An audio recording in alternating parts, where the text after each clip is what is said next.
Hello everyone, Spook Strickland here with you, talking about tools that every guitar player should have with them on the road or at a gig. First of all, you're going to need your basic Phillips screwdriver, standard screwdriver. Some people choose to just carry a multi-tool like this Victorinox Hercules. This does have some nice screwdrivers and stuff in it. It's a little weak on the pliers side, but it will do a lot of jobs. Some people carry the bigger multi-tool like this Gerber MP400 here. This will do quite a bit. It's got wire cutters, needle nose pliers. These things get into some nice tight places. But I am of the opinion that you really should have a good set of dikes like this, because you're never, I don't care how good a multi-tool you got, whether it's top of the line, Leatherman, Gerber, whatever, their wire cutter function is never going to be as good as a professional set of dikes. These are going to give you the cleanest cuts, and that's what you want when you're cutting your strings to string up your Floyd Rose, and it's going to take the least amount of effort, and it's going to be comfortable in your hands. So definitely I would opt for the regular professional dikes. I mean, this is some old Craftsman thing that I've had for a long time, and that shows its quality. It's still going. How many multi-tools are going 20, 30 years later with the heavy-duty cutting that I've done with that. I've done a lot of cutting with that, but I don't want to start a multi-tool argument. I'm just saying I think you would be well served to get you a pair of these and have them in your toolkit. Some other things you're definitely going to want is a string winder. Now, you can get by without this. I got by without it for quite some time when I was younger and didn't seem to be so prone to carpal tunnel syndrome and tendonitis, but now it's like I wouldn't put a set of strings on without this thing, because if I had to wind them all by hand the old way, I wouldn't be playing the gig that night. This is a wrist saver, so definitely get you one of these. They're cheap. It's Ernie Ball. Man, I probably paid like $2-3 for this thing. Definitely want to have that. The other thing you're going to want yourself an Allen, what you call an Allen cluster. It's got all your different size Allens in there. Granted, you're not going to use any of them probably this big on your guitar. But if you got a Floyd Rose, you're going to have some of these in there. You can carry the individual one, but they get lost real easy. I find this doesn't get lost as easy, and it still does the job just fine. The other thing I would have, going just basic, is the bare minimum. Screwdrivers, wire cutters, Allen cluster, and like I said, string winder, a very recommended option. Now, getting into other things that you might want that come in very handy, I would definitely get yourself a multimeter. This was a cheap multimeter that I got at Wally World. These things are invaluable for checking batteries. It's got a little function on there to check your 9-volt battery to see if it's got a full charge or not. They're really good for finding, troubleshooting your guitar, see if something's grounded out, if it's open, whatever like that. Just you can't live without this. You can basically start diagnosing and troubleshooting pedals with this. There is more sophisticated equipment out there, but if you've got a multimeter and you got patience and know what you're doing, you pretty much can figure just about anything out that's electronic within the realm of the guitar world. Simple stuff like that. A soldering iron. This is just a cheap soldering pencil. Yeah, you definitely, this thing will save the day. How many times have you stepped on your cord, busted a jack in your guitar, and it's just that one little wire that comes off. You just need, touch a hot soldering iron to it, and boom, you're back in business. But if you don't have that, you're going to be, trying to tape something up, and that's not going to be reliable hold. But I still would carry some tape with you, because it's good for taping up bare wires so that they don't short out. You got to have that.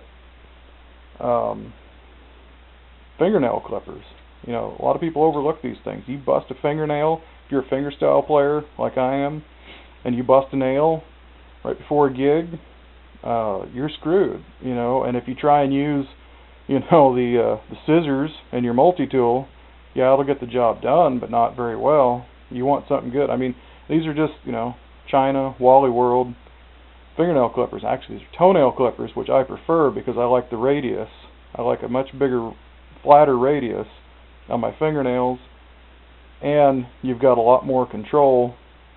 Like this, like I said, if you've got tendonitis, carpal tunnel syndrome problems, like a lot of guitar players, especially when they get older, you really can use the extra leverage there when trimming your nails. And, doubles, it's a toenail clipper too, so if you got a toenail. And also, if you had to, you could use this to cut some wire, like little leads or something that you're going to solder. I mean, it probably wouldn't be very good on the clipper, would probably ruin it, but in a pinch, you could get by. So remember that, always think of other uses that you can use these things for. Definitely, added bonus here, have a good old trusty Bic lighter for melting shrink wrap, stuff like that, or you can even get a hot glue stick. You can heat the end of it up with Bic lighter, and you can rub that on and you can stick things together. So if you don't have electricity or glue gun, whatever, that's another option. Good old buck knife. These things, used to be every guy back in the 60s and 70s had one of these, carried it on his belt, and man, these are good for just all sorts of cutting chores. I mean, these things are heavy duty, lifetime warranty. This thing's not going to let you down.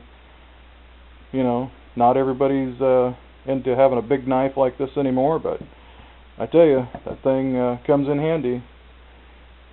And also here, 9-volt battery.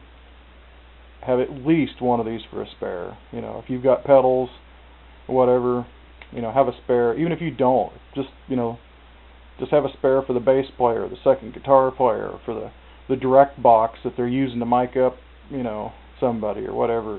Just have some. And buy quality. Buy Energizer or Duracell. Don't buy, store brand crap.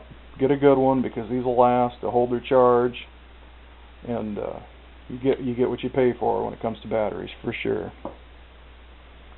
This over here is a Chinese copy of a Swiss Champ. The reason I have this, I keep this in my, it's not the greatest, but I keep it in my gig bag, so if we're at a show or something, somebody needs a screwdriver or whatever, I don't want to let them, I don't loan my tools out, let me tell you.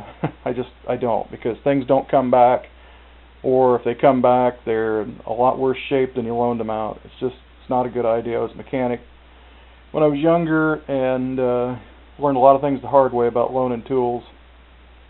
And so I just don't do it. I mean, if it's a good friend, something at a gig, I'll come over and I'll help them fix it. So right, there. But if it's some out of town band, whatever, I don't know, but they seem like they're probably good guys. And they're like, man, I need a screwdriver, whatever. It's like, here you go, man. Screwdriver on there. They can use it. If it comes back, fine. If not, it's broke. That's fine too. This thing was $5. So that's what that's there for. It's like a loaner, because I would never, you loan your screwdriver out. Doesn't come back. You forget to replace it. Next gig comes up, something breaks, whatever you need it. And you're like, crap, man, I can't even fix my own stuff. So tools, just don't loan them out.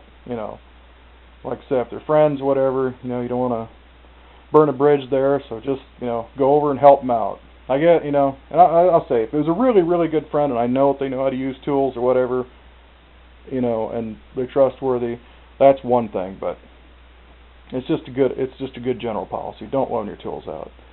And get a little bag like this. This is my bag. I put my tools in and I just stick that in whatever, my gig bag or flight case or whatever I'm going to use, and load it all up, and we're good to go. Like I said, I don't carry all of this stuff. Personally, what I put in this bag that I take to every show, I take my Allen cluster, my dikes, my screwdrivers, my peg winder, and usually I will have, my buck knife or multi-tool, one of these multi-tools on me, and a spare battery. I don't take my soldering iron, probably should, but, it's never been a problem. However, I'll tell you, if I was going off on a long tour, I would take the soldering iron, but just for you're running down the street, play a gig, you don't need all that stuff. If I was on the road, I would take all this and probably a few extra things. But the point of this video is basically this is the bare minimum things that you should have if you're out playing gigs and doing short tours and stuff like that. Because I know a lot of guitar players just don't carry anything, nothing at all. Man, string breaks, they're screwed. You know, a wire breaks, they're screwed. You know, they have nothing. So it's better to have a few things and be prepared than to not be prepared. This is Spook Strickland. I will talk to you later.